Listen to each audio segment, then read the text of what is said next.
you don't really care about the valuation of Bitcoin. It doesn't matter in the long term. Though I think there's a lot of people out there who are watching who, by the way, may have bought into this thing even over the past couple of months, who care a lot now that they've seen their investment perhaps actually go in half. Right.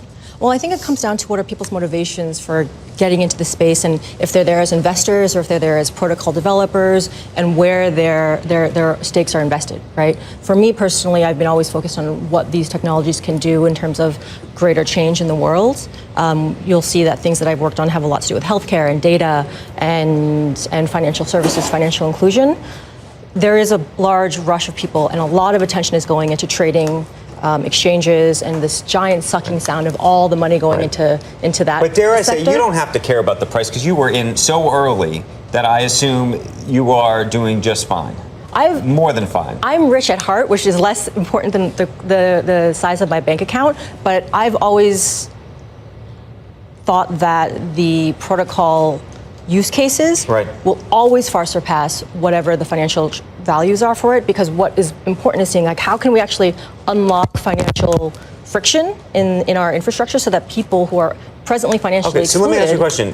If that's the case, how does Bitcoin, which is as volatile as it is, or Ethereum, or any of these quote-unquote cryptocurrencies, how can they fulfill the promise of what you're talking about with the volatility that's involved? So I actually am a minority opinion in the space where I don't think that the tokens will necessarily become the money of the future for every single person, for every transaction, right? I think that it's super important for people in various economies to be able to transact in local currencies, because that's how our lives are denominated. That being said, the rails upon which our currency run, that is really out of date, and that can be upgraded. So you'll see a lot of these new protocols are focused more on allowing native local currencies to run like a digital currency, faster, more efficient, cheaper, and those benefits will trickle down to Jamie everybody Dimon and else. others have talked about the idea of putting a dollar, like making the dollar a cryptocurrency. Right. Of sorts. How would that even work? I think that you have the dollar that behaves in the economy the way it does behave, but then the back end, like our SWIFT and our PayPal-like systems, would just be faster and cheaper.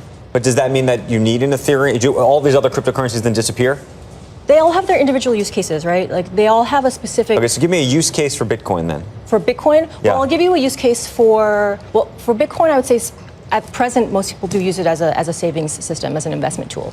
That I'm not as bullish on in terms of a good reason to get involved in the space. Okay. But I think you'll see things like other use cases. One use case that I'm super excited about is like supply chain, especially in emerging economies. I've seen companies that make essentially like a Coinstar for coffee beans. Okay. And that allows those local economies to have better supply chain, higher yield and higher income for small shareholder farmers. And it touches into their microfinance accounts, it touches to the agricultural cooperative savings accounts, and that whole system moves faster and essentially raises the income of these communities that are growing coffee beans. But you're not really talking about any of the big currencies that people are talking about now. I'm not. You're not. So, okay, final question. We were talking about 18 months out from now. What's the range you think these things could be valued at? And I know you said to you it doesn't matter, but I have to assume to some degree it has to. I don't actually, to be honest, a lot of the trading volume right now is detached from logic. So what it will be in the future is completely and utterly unpredictable right now.